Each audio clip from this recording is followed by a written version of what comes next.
בלעז. כדי לשמור על כושר הוא נוסע גם מדי פעם לתאילנד. היום הוא מכשיר דור חדש של מתאגרפים.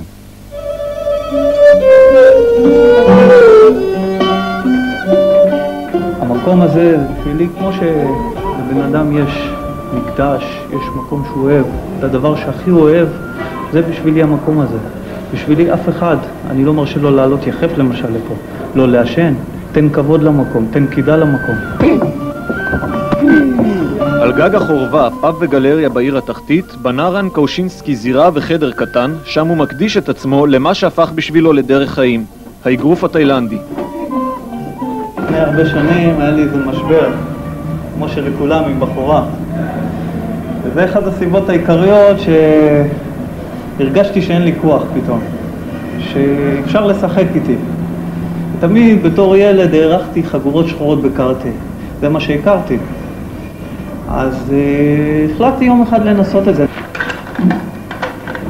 הגעתי לתאילנד, ושם פתאום ראיתי את הספיריט, את האקשן, את האגרוף התאילנדי. במזרח הרחוק למשל, אנשים מתאמנים 5 פעמים בשבוע בלי להרגיש בכלל. פה בן אדם שמתאמן 2 פעמים בשבוע, אז הוא מרגיש כאילו הוא עושה משהו שאחד אחר לא מסוגל לעשות.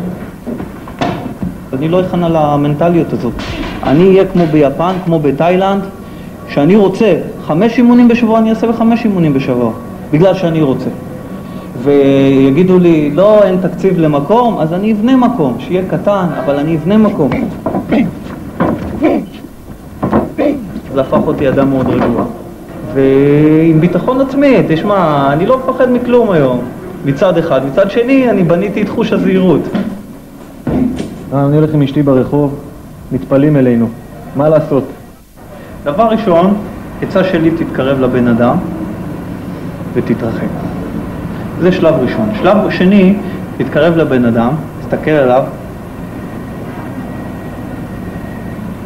מבט, תוציא את המבט, תסתכל לו על הכפות רגליים, על הכפות ידיים, בעיקר על הכפות ידיים, תחזור לו למבט ואל תפחד ותצא מהטווח. ואם אתה כבר רוצה לסגור עניין, תפתח את העיניים, או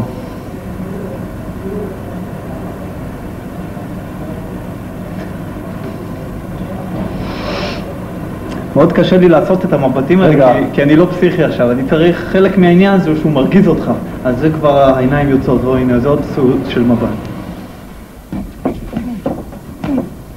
ברוסלי המנוח, הוא היה מת על הכפפות האלה, ובדיוק כפפות כאלה היה לו. יש לך איזשהו יחס מיוחד לברוסלי? כן, אני קורא המון ספרות עליו, אני אוהב את הדרך שלו. השיטה שלו עצמה היא מאוד דומה לשיטה שלי. אתה אוהב סרטי קראטה? כן, כדי ללמוד בעיקר. יש לך איזה רצון גם להשתתף בסרט, לא? כן, היו לי כבר כמה הצעות קטנות שעוד לא התממשו, אבל הרצון שלי זה ממש להשתתף בסרט של אקשן. לא דיבורים ובלבול מוח, אקשן, בפעולה. מה אתה חושב שאתה הולך? איך אתה שאתה נמצא?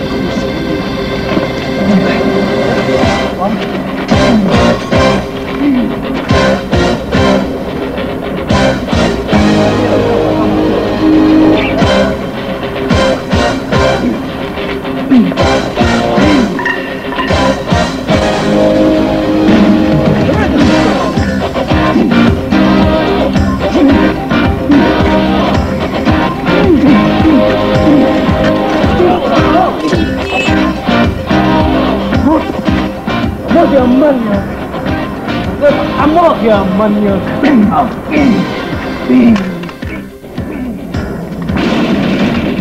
Rising up, back on the street, did my time, took my chances, went the distance, now I'm back on my feet, just a girl. השיר הזה מהסרט רוקי 3 זה בעצם הקמע שלי. ככה זה גם בחיים? יכול להיות, כן. טוב, זה נראה לי כאילו קצת לאט מאוד קורה הדברים פה. זהו. Oh, the tiger.